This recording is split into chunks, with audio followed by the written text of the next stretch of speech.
Bienvenue sur ma chaîne Le Labo des langues d'Emma, j'espère que vous allez bien et aujourd'hui comme promis on se retrouve pour la deuxième partie de ma playlist voyage et plus particulièrement de ma playlist Galice.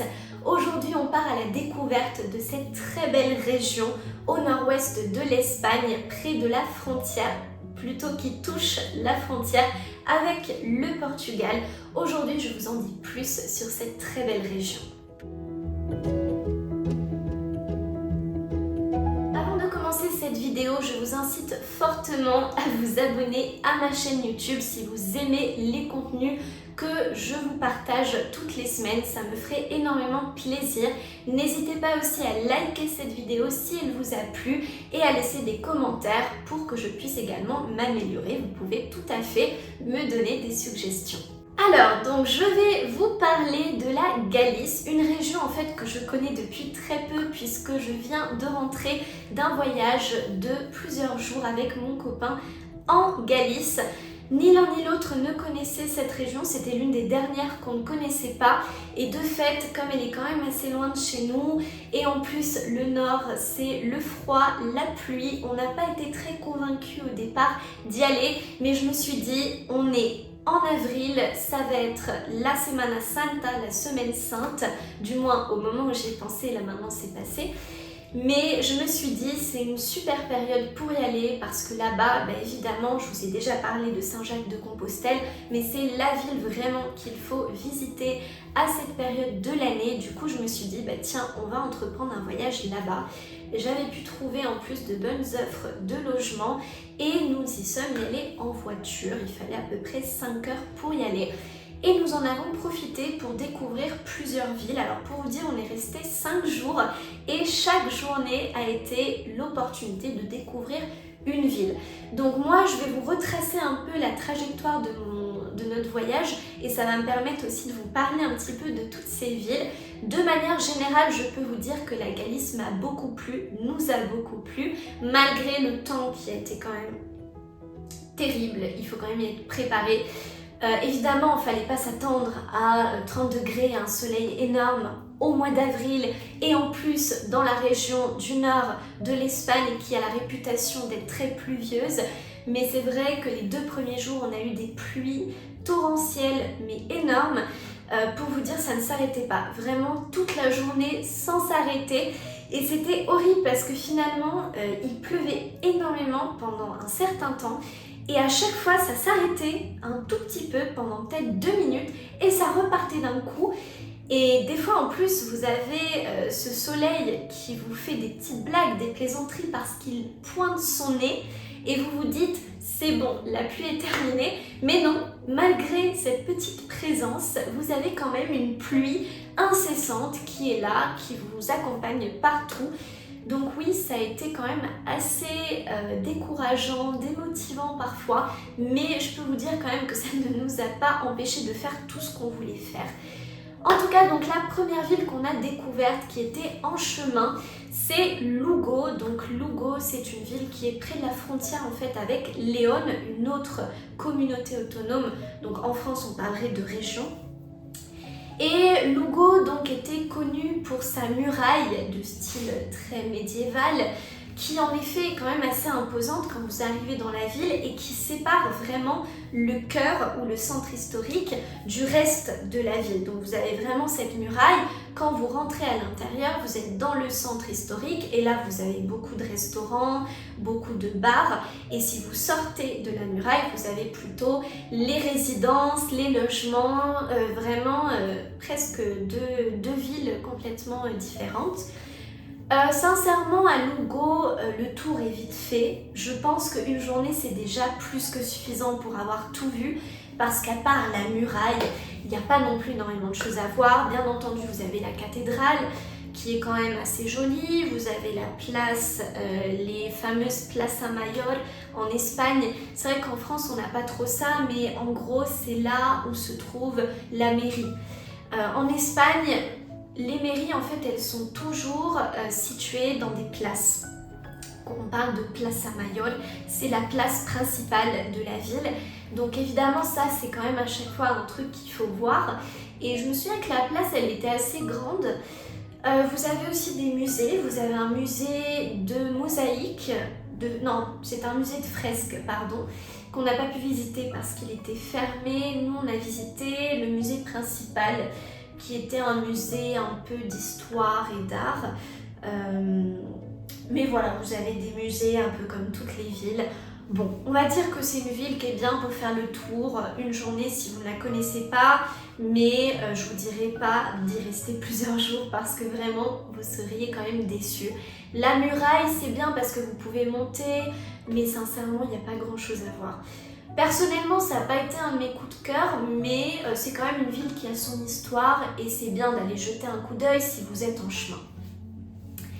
Ensuite, donc nous, notre destination finale, c'était A Coruña. A Coruña qui est là, je pense, est-ce que c'est la deuxième ou peut-être deuxième ou troisième ville la plus importante de Galice, après Saint-Jacques-de-Compostelle et peut-être Vigo qui est un peu plus grande. Mais en tout cas, c'est la deuxième ville la plus peuplée de la région avec près de 250 000 habitants, il me semble. Parce que oui, contrairement à ce qu'on pourrait croire, Saint-Jacques-de-Compostelle, qui est la capitale et une ville presque internationale, n'a que 100 000 habitants. Mais il y a tellement de touristes là-bas qu'on a l'impression que c'est énormément, j'ai perdu le mot, mais que c'est une ville qui est surchargée en fait. Donc nous, on est resté à Coruña 3 nuits dans c'était une espèce d'hôtel, plutôt auberge.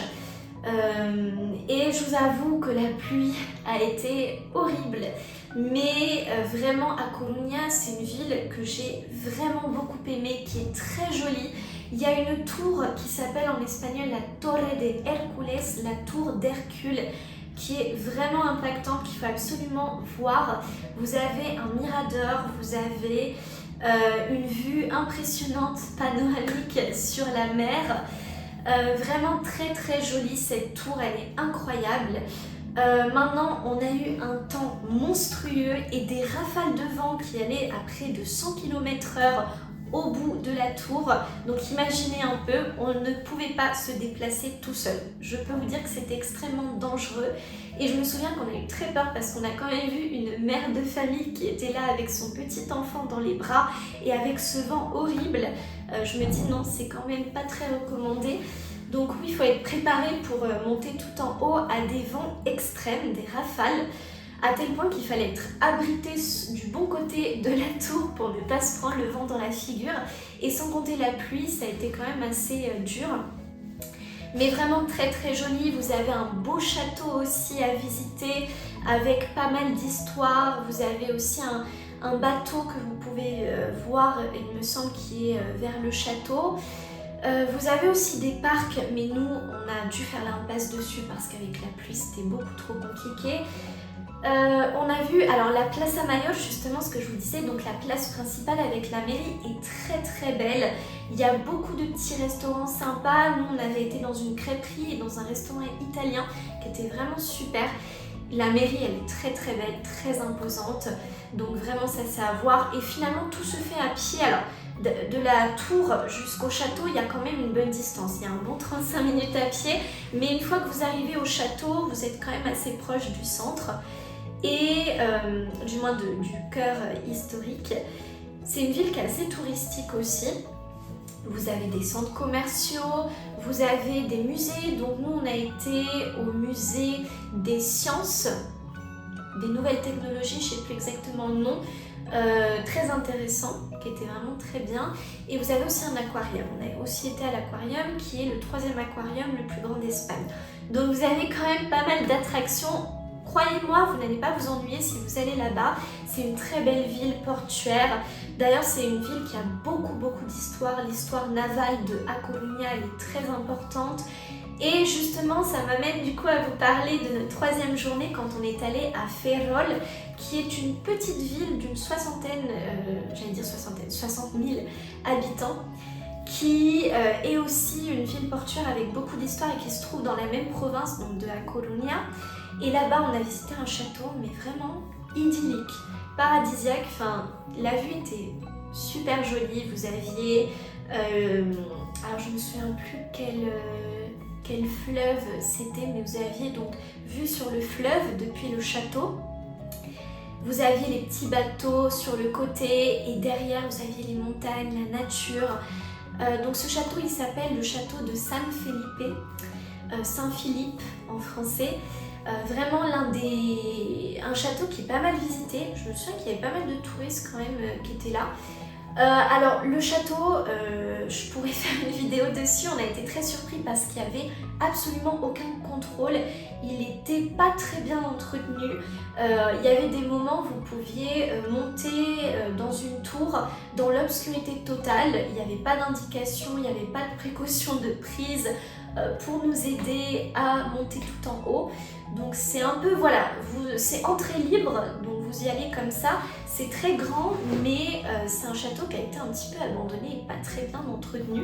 Mais c'est surtout les vues, la vue qui est très jolie. Quand vous montez tout en haut, vous avez cette vue sur la nature, sur l'eau, vraiment très belle. J'en garde de très beaux souvenirs. Et du coup, donc le même jour, on a remonté, on est allé jusqu'au phare qui fait partie de Ferrol. Mais le problème, c'est que vous avez des chemins tout sinueux par les montagnes, donc il faut compter un bon 20 minutes en voiture, alors qu'en réalité c'est qu'à quelques kilomètres. Et ce phare, là par contre pareil, les rafales de vent c'est assez extrême là-bas, mais vous avez aussi un très beau mirador, enfin vous avez une très belle vue sur la mer, donc ça vaut le coup d'y aller. Ensuite, donc quatrième ville et avant-dernier jour, la capitale. Donc là, on a rendu les clés de l'auberge et on est allé du coup directement à la capitale qui était à peu près à 1 heure de route en voiture, donc c'était vraiment pas loin. C'est une petite ville, mais comme je vous disais, il y a tellement de touristes qu'on se sent à l'étroit. Pour se garer, c'est un peu difficile. Moi, je vous recommande les parkings souterrains. En tout cas, c'est une ville, moi je sais que mon copain il a adoré cette ville, il a trouvé que c'était la plus jolie ville de Galice. Moi j'ai beaucoup aimé A Coruña, donc je reste quand même 50-50. Mais voilà, pour moi les villes avec la mer, c'est tellement des villes particulières. À Saint-Jacques vous n'avez pas la mer, mais vous avez une cathédrale, un centre historique magnifique. Et à tel point qu'avec Nico, Nico mon copain, on pense que ça serait peut-être la cathédrale la plus belle d'Espagne, alors qu'on a toujours dit que c'était celle de Burgos où on habite qui est la plus jolie, mais on doit reconnaître qu'elle est très très belle. Vraiment, on est resté là pendant plusieurs minutes à la regarder, à prendre plein de photos, et l'intérieur est tout aussi impressionnant. Alors, il faut savoir que nous, donc, quand on est arrivé, il y avait la messe qui se terminait à 13 h et du coup, il y avait énormément de gens qui faisaient déjà la queue pour entrer parce qu'il faut savoir que c'est entrée libre. Et ça, par contre, je trouve ça vraiment bien qu'ils aient fait l'entrée gratuite, je m'y attendais pas. Mais voilà, préparez-vous peut-être pour faire la queue avant de rentrer. Et à l'intérieur, vous avez une crypte et vous avez... Oui, c'est ça, vous avez une crypte, mais là pareil, il y avait une queue qui était presque aussi longue que pour entrer dans la cathédrale, alors que la petite crypte, enfin voilà, le tour, ça prend 1 minute de rentrer à l'intérieur, mais ça vaut le coup d'y aller aussi. Vous avez vraiment plein de choses super intéressantes à voir dans la cathédrale, donc ça c'est à voir. Et de manière générale, nous on a vraiment exploré le cœur historique, on est resté dedans. Il y avait plein d'églises, il y a un couvent, il y a plein de petites ruelles comme ça. On se serait cru vraiment à l'époque médiévale, c'est super joli. Mais voilà, comme je vous disais, énormément de touristes. Pour la petite histoire, petite anecdote, quand on y est allé, il faut savoir que le pape du coup venait de mourir à Rome, au Vatican pardon. Et du coup, comme c'est tombé le même jour, en fait moi je savais même pas, c'est mon copain qui m'avait annoncé que le matin même le pape était décédé. Et du coup il y avait énormément de journalistes qui faisaient le tour dans la ville parce que forcément Saint-Jacques, comme c'est une des villes qui a peut-être le plus d'histoire religieuse, en tout cas qui regroupe un grand nombre de touristes qui y vont justement pour visiter la cathédrale, il y avait beaucoup de journalistes qui interviewaient des gens. On a été interviewés dans la rue pour nous demander, alors c'était pas sur le pape, mais simplement pourquoi on était là, qu'est-ce qu'on attendait de la ville, enfin des questions un petit peu simples, mais voilà. petite histoire et pour vous dire, on a été surpris de voir à tel point il y avait énormément de touristes, énormément de journalistes. On se serait vraiment cru dans une autre ville complètement, pas en Galice en tout cas. Donc vraiment une ville très très jolie. Il y a aussi une tour, alors j'ai oublié son nom, je vous mettrai le nom dans la description. Une tour qui a été conçue par des Américains, je crois que c'était 2 Américains. Il y en a un qui était décédé, l'autre qui a repris son œuvre. C'est une tour qui n'est pas si connue que ça, mais on se serait cru dans un rêve. Je vous assure que on y est allé le soir, il n'y avait personne. C'est une tour qui est dans les hauteurs et en fait c'est un espèce de grand campus moderne qu'ils ont construit. On se serait cru dans un monde complètement futuriste. J'oublierai jamais cette visite, vraiment hyper curieuse. Et en fait il s'agit d'une tour complètement, alors c'est pas en verre, c'était un espèce de plexiglas. Vous pouvez monter dedans mais évidemment à l'heure où on était allé c'était fermé. Et le soir elle s'illumine. Et j'ai trouvé tellement ça curieux et elle avait du coup une forme de guitare. Alors nous on a pensé qu'elle était en forme de guitare parce que finalement ce campus est un peu un campus où ils organisent des concerts, des festivals. On va dire que c'est un campus qui prône l'art et la culture. Et croyez-moi ça vaut le coup d'y aller. C'est très curieux, je vous enverrai des photos, vous verrez, pour que vous puissiez un peu mieux comprendre. Mais on a été très impactés par cette visite qui en plus n'était pas du tout prévue. J'ai vu ça sur Google Maps et je me suis dit tiens on va faire un tour. Donc voilà les visites les plus importantes. Et du coup donc pour terminer, on termine avec Ponferrada. Alors là c'est le petit plus parce qu'on n'est plus en Galice mais on est à la frontière, on est dans la région de Léon. Et là on n'est pas resté longtemps, ça a vraiment été de passage sur le chemin du retour et on a visité un château, le château de Ponferrada, qui je pense est l'un des châteaux les mieux conservés que j'ai dû visiter et vraiment super beau. J'avais vu des photos, je me suis dit il faut absolument qu'on le voit et comme il était encore assez loin de chez nous, je me suis dit qu'on allait peut-être pas avoir l'opportunité de repasser par là. Donc on l'a visité en à peu près 1 heure parce qu'on n'avait pas beaucoup de temps. Il est immense, il est très très grand, il y a beaucoup de choses à voir, il y a des expositions, il y a une très belle vue sur toute la ville. Et Ponferrada c'est une ville qui m'a vraiment marquée. Je l'ai trouvée très jolie parce que c'est une petite ville qui n'a pas beaucoup d'habitants, mais elle est entourée en fait de montagnes, de chaînes montagneuses, de verdure. Donc le paysage il est vraiment très très joli et vous avez donc ce cœur historique médiéval avec ce château vraiment super beau que je vous recommande et pareil je vous montrerai des photos. Donc voilà pour notre voyage en Galice. Donc tout ça pour vous dire que oui c'est vraiment une très belle région. Et si vous avez l'occasion d'entreprendre le chemin de Saint-Jacques-de-Compostelle, vous irez du coup en Galice connaître la région. Il nous reste encore comme ville importante à connaître Vigo, qui a près de 300 000 habitants. C'est la ville la plus peuplée de la région, mais là c'était beaucoup plus au sud, donc on était assez loin. Il y a aussi Pontevedra qui est pas très loin de Vigo, donc pareil dans la même zone qu'il faudrait connaître. Et après toute la côte ouest de la Galice qui doit être aussi très jolie. Vous avez San Censo, vous avez beaucoup de ports vraiment qui doivent être très très beaux aussi. Voilà, en tout cas j'espère que cette vidéo vous aura plu, qu'elle vous aura donné quelques conseils si jamais vous avez envie de connaître la Galice. En attendant, je vous dis à très bientôt pour une prochaine vidéo. Ciao ciao!